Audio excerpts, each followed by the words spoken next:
Imagine training your body to physical perfection. You've sacrificed your childhood, skipped holidays, and turned your life into a science experiment of diet, pain, and repetition. You finally qualify for the Olympics, your country's colors on your back, the world watching, and then you get off the podium, check your phone, and your bank balance is in the negative. Again, because here's the brutal truth. Most Olympic athletes are broke. It sounds like a glitch in the system, but it's not. It's how the system was built. From the very beginning, the Olympics were never about helping athletes thrive. They were about showcasing athletic perfection, funded by personal sacrifice. When Pierre de Coubertin revived the modern Olympics in 1896, he wasn't creating a platform for global equality. He was creating a playground for the privileged. Only amateurs were allowed no paychecks, no sponsors, and no working-class participants. If you needed money, you were considered impure. Olympic athletes were expected to compete for the love of the sport while funding their own gear, travel, and training, which sounds poetic until you realize what that really meant. If you weren't rich, you didn't belong.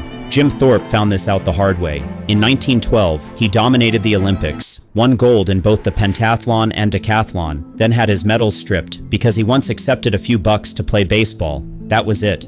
That disqualified him. He wasn't the only one. For decades, the IOC used amateurism to keep lower-income athletes out and keep the playing field stacked in favor of those who could afford to compete. And while the rules have technically changed, the spirit hasn't. Because more than a century later, Olympic athletes are still expected to compete at the highest level in the world and somehow survive on the lowest incomes imaginable. Let's break this down. When most people picture an Olympian, they think of people like Michael Phelps, Simone Biles, or Usain Bolt, athletes with multi-million-dollar endorsement deals, private jets, and Gatorade bottles with their faces on them. But here's the truth. Those are the unicorns. For every athlete with a Nike deal, hundreds can't even get a free pair of shoes. The harsh reality is that Olympic glory doesn't come with a paycheck. The International Olympic Committee, the IOC, does not pay athletes to compete in the games. You could win gold, break world records, carry your country's flag in the closing ceremony, and still go home with a $0 deposit in your bank account. No base salary, no appearance fee, no thank you for your time stipend, not even a travel allowance in many cases. To put that in perspective, the IOC generated more than $7.6 billion in the last Olympic cycle from broadcasting rights, licensing, sponsorships, and merchandise. And of that mountain of cash, athletes, the literal stars of the show, got exactly none of it. Even gold medal winners don't get paid by the IOC. So, where does the money come from? Well, if you're lucky, your home country might reward you for winning. Singapore offers a staggering $737,000 for Olympic gold. Italy gives you a car. Russia hands out apartments. Meanwhile, in the US, the biggest economy on the planet, Olympic gold gets you $37,500. That's it, and it's taxed. A one-time bonus every 4 years if you win. If you're not standing on that podium, you get nothing. You may have spent a decade training, sacrificed your youth, delayed your education, held off having a family, and you'll go home with a participation certificate and a bunch of receipts. Now you might be thinking, well, if they're not paid by the Olympics, surely they've got sponsors, right? Not so fast. Sponsorships are incredibly uneven in the Olympic world. Big-name athletes in marketable sports like gymnastics, swimming, or track and field can sometimes land deals, but even those aren't guaranteed. And for athletes in lesser-known sports,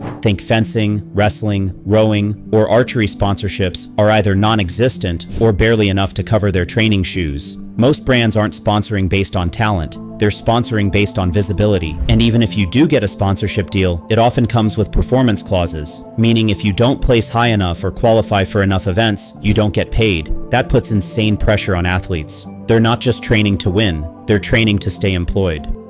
Let's say you're one of the lucky ones who earn, say, $250,000 in a year. Sounds great, right? Now subtract 30% for taxes. Cut out another 15 to 20% for your agent. Now pay your coach, your gym fees, your travel costs, your physical therapist, massage therapy, gear, supplements, rent, food, health insurance, and whatever else you need to survive. That $250,000 quickly drops below a living wage, and most Olympic athletes aren't earning anywhere near that. According to one U.S. Olympic rower, Megan Calmo, she got just $300 a month in stipend payments during her peak. That's not even rent in most American cities. She shared a $1,000 apartment with a teammate. She had to look for mechanics who accept monthly payments when her truck broke down. There are athletes, real Olympic athletes, who work night shifts at grocery stores, deliver pizzas, or drive Uber between training sessions. They're building building Olympic-level bodies and then flipping burgers to pay for the protein powder. There's even a story of an Olympic-level cyclist, Sifyueka Baleka, who crowdsourced her way to Tokyo, literally launching a GoFundMe campaign to cover her plane ticket. And don't forget,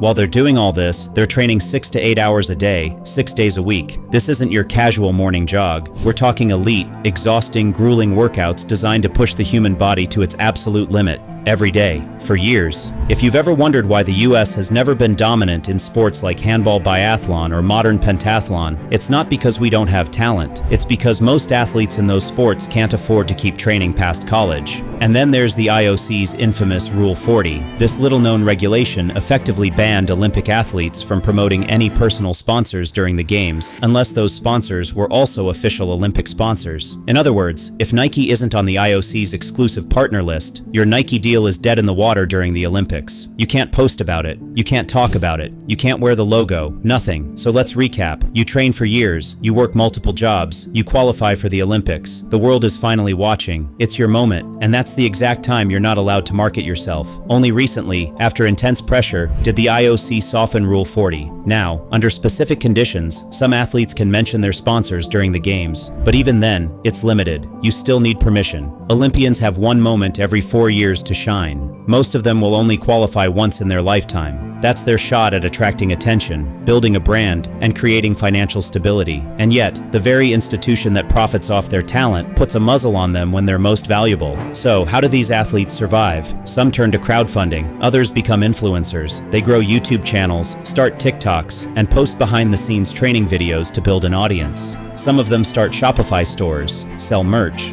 launch side hustles, anything to stay afloat. A few creative athletes have figured out how to turn their personal brand into a business. German runner Alika Schmidt, for example, didn't even compete at the Tokyo Games. She was an alternate on the relay team. But thanks to her social media presence, she now has multi-brand sponsorships and a thriving brand of her own. Still, for every athlete who builds a following, dozens can't. Not because they lack personality, but because they lack time, resources, or just the media spotlight. The Olympic system doesn't make room for the average. It rewards the marketable and forgets the rest. The really shocking part? This isn't new. The Olympics were designed with elitism in mind.